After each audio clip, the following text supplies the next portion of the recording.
안녕하세요. 수학의 프로 100%쌤입니다.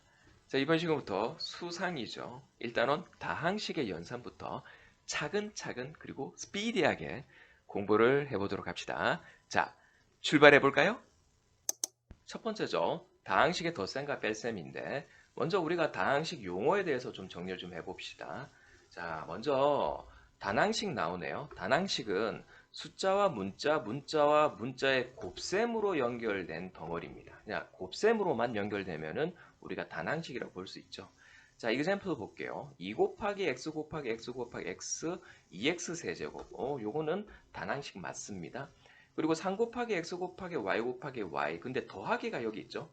이 더하기는 단항식을 분리한다라고 보시면 돼요.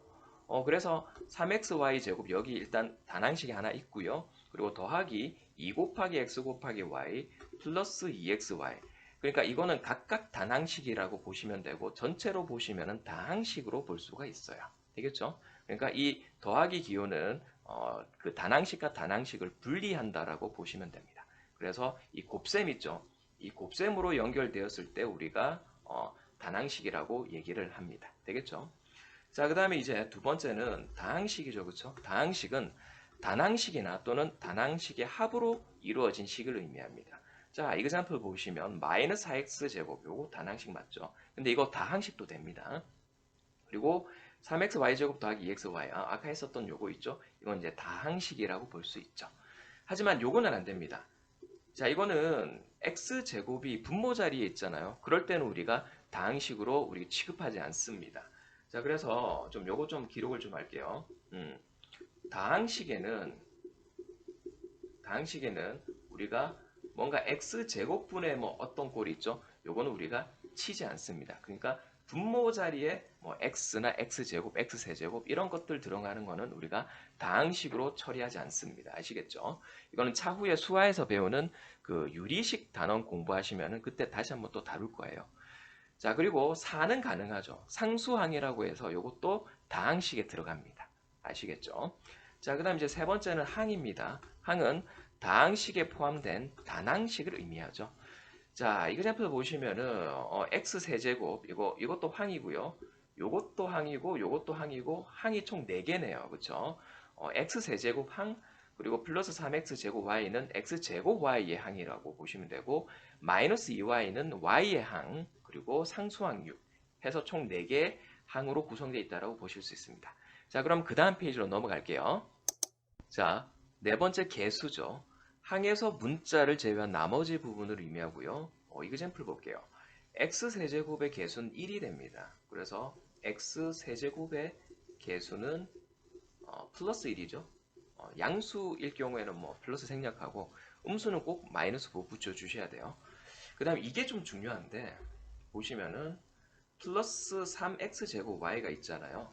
이거 개수를 처리할 때 x제곱의 개수라고 한다면은 뭐가 되냐면은 3y가 돼요. 그리고 x제곱 y의 개수라고 한다면은 3이 되고요. 그리고 y의 개수라고 본다면은 3x제곱이 됩니다. 이게 기준에 따라서 달라져요. 아시겠죠? 이거 무턱대고 그냥 플러스 3이 개수가 아닌가라고 생각할지 모르는데 x제곱 y로 봤을 때는 플러스 3이고 x제곱으로 보면은 3y입니다. 그리고 y로 보면은 3x제곱이 되는 거예요. 그러니까 기준에 따라서 개수가 달라집니다. 이거 되게 중요합니다. 생각보다 아이들이 좀 잘 모르거든요. 요거 되게 중요해요. 알겠죠? 자, 그리고 y의 개수는 마이너스 2고요. 그리고 플러스 6은 뭐 이거는 상수 처리하기 때문에 개수로 우리 보지 않습니다. 되겠죠? 자, 그다음 항의 차수, 이제 차수 볼게요. 차수. 차슈고 먹고 싶네. 자, 차수 보시면은 항의 차수는 하나의 항에서 특정 문자가 곱해진 개수입니다. 그러면 이제 이거는 3차가 되는데 뭐의 3차냐면은 x 기준으로는 이제 3차가 되는 거예요. 이건 3차 항. 그리고 이거는 x제곱 기준으로 보면은 이제 2차항, x 기준으로 보면 2차항이고요. y 기준으로 보면 이건 그냥 1차항입니다. y는 한 번밖에 곱해져 있지 않기 때문에. 되겠죠? 그러니까 이것도 기준에 따라서 차수가 달라집니다. 되겠죠? 잘 아셔야 돼요. 그리고 다항식 다항식의 차수를 보시면은 이제 x로 보시면은 이제 여기서는 x로 보면은 이제 3차가 됩니다. 제일 높은 항이 이거니까. 그런데 y로 보면은 어떻게 되냐면은 이건 1차입니다. y 1차가 최고 차항이기 때문에 그래요. 어허. 그리고 x와 y로 보면은 뭐 당연히 3차가 되겠죠. x가 여기는 지금 3차가 있고 이것 역시도 사실 3차식이 되는 거예요. 누구 기준으로? x, y의 기준으로 보면은 3차가 되는 거예요. x 기준으로 보면 2차, y 기준으로 보면은 1차가 되는 겁니다. 그러니까 기준에 따라서 차수도 달라진다라는 거 꼭 아셔야 돼요. 알겠죠? 자, 이거 이제 동류항이 이제 중요하죠. 동류항은 왜 중요하냐면은 이 동류항끼리는 덧셈 뺄셈이 가능하거든요. 여기 이그젬플 볼게요. 좀 쭉 지금 다항식이 있는데 동류항이 플러스 2x 제곱 y랑 마이너스 x 제곱 y가 있죠. 이거 동류항입니다. 그래서 덧셈 뺄셈 하시면은 플러스 x 제곱 y가 되는 거죠. 그쵸? 그리고 동류항이 또 뭐가 있냐면은 마이너스 5xy랑 플러스 2xy가 또 동류항이죠. 이것도 덧셈 뺄셈 도 가능합니다. 그래서 마이너스 3xy 이렇게 처리가 되겠네요. 자, 그럼 그 다음 또 페이지 또 가볼까요? 자, 본격적으로 이제 for example 보면서 한번 공부를 좀 해볼게요. 3x 세제곱 플러스 x제곱 y제곱 마이너스 2y 4제곱 플러스 2xy 플러스 6인데 여기서는 항이 총 5개죠. 그쵸? 5개란 거 파악할 수 있고 이제 기준에 따라서 한번 계수하고 상수, 차수 이런 것들 한번 좀 비교를 해볼게요. 자, 첫 번째 보시면은 EXY입니다. EXY에서는 X로 보시면은 EY가, 개수는 EY가 되는 것이죠.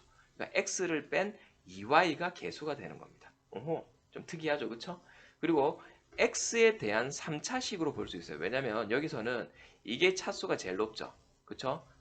X 3차니까. 그래서 X로 보면 이건 3차식이 맞습니다. 되겠죠? 그리고 상수항은 어떻게 되냐면은 마이너스 2y 4제곱 플러스 6이 되는 거예요. 자, 무슨 말이냐면은 자, x 부분을 쌤이 이제 빨간색 형광펜으로 칠할게요. x 세제곱 여기 있죠. 그리고 여기 x 제곱 있고 여기 또 x가 있죠. 그러면 x를 제외한 나머지 마이너스 2y 4제곱이죠. 그리고 플러스 6이 상수 처리되는 겁니다. 요거 되게 중요하죠. 아까 쌤이 얘기를 좀 했는데 중요합니다.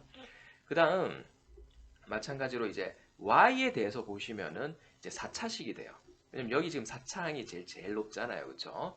자, 그리고 상수항이, 그러니까 y로 보신다면은 상수항은 이제 3x 세제곱 플러스 6이 됩니다. 그러니까 y 부분을 쌤이 파란색으로 지금, 여기 지금 y 부분 있고, 여기 y 부분 있고, 여기 y 부분 있잖아요. 이 y를 제외한 3x 세제곱과 플러스 6은 상수 처리되는 것이죠. 맞죠? 그 다음, 이제 XY에 대해서 보시면은 이제 XY 같이 보는 겁니다. XY에서 보시면은 4차식이 되죠. 이것 때문에 4차식이기도 하지만은 이것 때문에 4차식이 되기도 합니다. 맞죠? 자, 그리고 상수항은 이제 6이 됩니다. 왜냐하면 전부 다 XY를 다 갖고 있잖아요. 그러면 플러스 6만 지금 없죠. XY가. 그렇기 때문에 상수항은 플러스 6만 가능하다는 것입니다. 그러니까 우리가 여기서 지금 주목해야 되는 것은 X로 볼 것인지 Y로 볼 것인지 또는 XY로 볼 것인지에 따라서 그 기준에 따라서 항과 차수가 달라진다라는 거. 그리고 개수도 달라집니다. 아시겠죠? 요거 항상 주의하도록 합시다. 알겠죠? 자, 그럼 그 다음 페이지 가볼게요. 이제 다항식 정리인데 다항식은 동류항끼리 일단 정리하시고요. 우리 아까 했었죠. 동류항끼리 덧셈 뺄셈. 그리고 내림차순과 오름차순으로 정리를 하는데 이제 고등가정 이제 배우게 되면은 내림차순, 오름차순 개념이 나와요. 자, 먼저 내림차순은 한 문자에 대해서 차수 높은 것부터 낮아지는 방향으로 하시면 되고요. 한 문자에 대해서 하는 겁니다. 뭐 x면 x, y면 y. 알겠죠? 그 다음 오름차수 같은 경우는 한 문자에 대해서 차수가 낮은 항부터 높아지는 차례로 정리를 해주시면 됩니다. 자, 예를 한번 볼게요. 여기 지금 다항식이 있죠. 지금 3x제곱 마이너스 4xy 플러스 y제곱 플러스 4x 마이너스 2y 플러스 1이네요. 자, 이것을 x에 대해서 내림차순으로 정리해 봅시다. 그러면 먼저 뭐 쓰냐면은 3x제곱을 먼저 쓰셔야 돼요. 이게 제일 차수가 높기 때문에 그 다음 이제 x 1차를 써야 되는데 그리고 정리를 하셔야 됩니다. 이렇게 지금 x 1차고 이렇게 정리를 좀 했죠. 마이너스 4y 플러스 4 마이너스 4y 플러스 그러니까 x 1차가 여기 있고 여기 있잖아요. 이거를 우리가 이렇게 괄호로 묶었습니다. 그렇죠? 그리고 x를 이렇게 써주시는 거예요. 되겠죠? 그래서 이렇게 이제 1차 항이라고 보시면 됩니다. 자, 그 다음에 이제 상수항, 아까 우리 공부했었죠. 그렇죠? 그러니까 x를 제외한 나머지 모든 것들은 다 상수 처리를 합니다. 그래서 여기서는 y제곱 마이너스 2y 플러스 1이 다 상수가 된다라고 보실 수가 있죠. 괜찮죠? 자, 그 다음 y에 대해서 이제 오름차순으로 한번 정리를 해볼까요? 그러면 y가 지금 오름차순이면은 상수항부터 쓰는 게 맞습니다. 점점점 차수가 올라가기 때문에 그래요. 자, 그러면 y에 대한 이제 상수는 뭡니까? y를 제외한 나머지 전부 다 상수 처리합니다. 즉 3x 제곱 플러스 4x 플러스 1이 상수 처리되는 것이죠. 맞죠? 그 다음에 이제 y 1차로 쭉 이렇게 정리를 하시고 그 다음에 마지막에 y 제곱을 써주시면 됩니다. 이게 y에 대한 오름차순이라고 보시면 돼요. 자, 실제로 이게 이제 시험에 출제가 되거든요. 보시면은 자, 대표 문항입니다. 오름차순과 내림차순인데 서울시 강동구 S고입니다. 1학기 중간고사 변형했고요. 저작권 때문에 선생님이 다 변형을 좀 했습니다. 거의 대부분 이제 기출 문제들은 2022년 기준으로 선생님이 이제 작성을 좀 했습니다. 편집을 했어요. 자, 보시면 다항식이 이렇게 있네요. 다항식 이것을 x에 대한 내림차순으로 정리를 합니다. 내림차순으로 정리를 하는 것이죠. 자, 그러면 내림차순이면은 어떻게 되죠? 가장 높은 차수를 먼저 써주는 겁니다. 자, 보시면은 이제 같이 볼게요. 자, 여기 보시면은 이제 2x제곱이 제일 높네. 이거랑 이게 지금 그 x제곱이 제일 높죠. 그래서 x제곱을 사실 제일 먼저 써주셔야 됩니다. 되겠어? 네, 되겠죠? 2x제곱 플러스 x제곱 y제곱 요거네요. 요걸 써주거나 또는 뭐 x제곱 y제곱 먼저 쓰고 2x제곱을 쓰셔도 돼요. 지금 없네. 답 4번이네요. 보나마나 4번이죠. 그 다음 이제 x 1차니까 마이너스 xy제곱 이렇게 써주셨고요. 이렇게 했고 그 다음에 이제 상수 써야 되겠죠. 마이너스 y 플러스 1. 물론 더 좋은 방법은 2 플러스 y제곱에 x제곱 써주시고 그 다음에 마이너스 xy제곱 쓰고 마이너스 y 플러스 1을 써주는 게 사실 더 좋겠죠. 그렇죠? x제곱을 이렇게 묶어주는 게 사실 더 좋습니다. 어쨌든 답은 4번이 되는 거예요. 아시겠죠? x에 대해서 내림차순으로 정리했기 때문에 x제곱을 제일 먼저 정리해 주시고 그 다음 이제 x 1차 그 다음 이제 상수가 되는 거예요. 되겠죠? 이런 식으로 이제 기출에 실제 출제가 됩니다. 아시겠죠? 뭐 출제율이 그렇게 높진 않지만은 출제될 수 있습니다. 자, 그 다음 이제 가보도록 해봅시다. 자, 그 다음은 다항식의 덧셈에 대한 성질이고요. 뭐 세 다항식 A, B, C가 있을 때 교환 법칙은 순서를 교환한다라고 보시면 돼요. 그래서 A 더하기 B는 B 더하기 A로 우리가 표현할 수 있겠죠. 그렇죠? 그리고 결합 법칙은 괄호를 결합한다라고 보시면 됩니다. 자, 그래서 덧셈으로 연결되면은 A 더하기 B를 먼저 괄호를 쳐서 계산을 하셔도 되고요. B 더하기 C를 먼저 괄호를 쳐서 계산을 하셔도 됩니다. 이거는 이제 덧셈이기 때문에 이 그러니까 괄호의 순서에 따라서 사실 뭐 크게 중요하진 않습니다. 괄호를 먼저 쳐도 되고 뒤에 쳐도 상관은 없죠. 되겠죠? 이거 이제 결합 법칙이라고 보시면 됩니다. 자, 그러면 그 다음 또 페이지 가볼게요.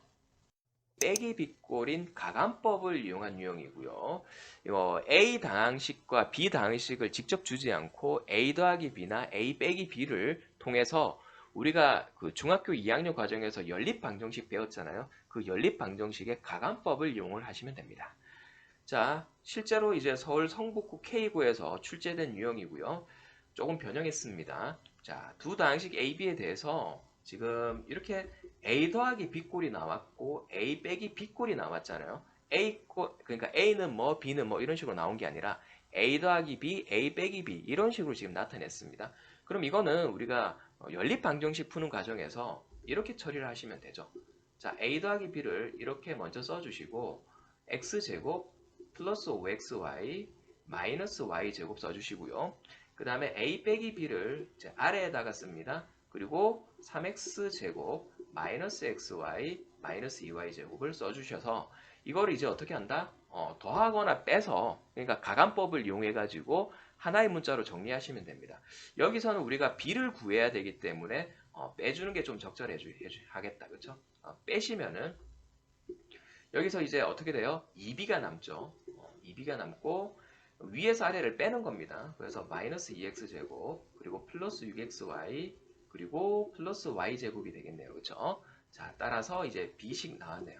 2로 나누면 b는 마이너스 x제곱 그리고 플러스 3xy 그리고 플러스 2분의 1 y제곱 이렇게 b값 나왔죠. 괜찮죠? 이거는 이제 우리가 연립방정식의 가간법을 이용해 가지고 푸시면 되고요. 당황하지 마세요. A가 B값 안 났다고 당황하지 마시고 이거 연립방정식의 가간법으로 해결할 수 있구나. 그걸 잘 아시면 될 것 같아요. 1단원이죠. 다항식의 덧셈과 뺄셈 공부하느라 정말 고생 많으셨고요. 그러면 2단원 다항식의 곱셈에서 또 함께 같이 공부를 또 해보도록 합시다. 고생 많으셨습니다.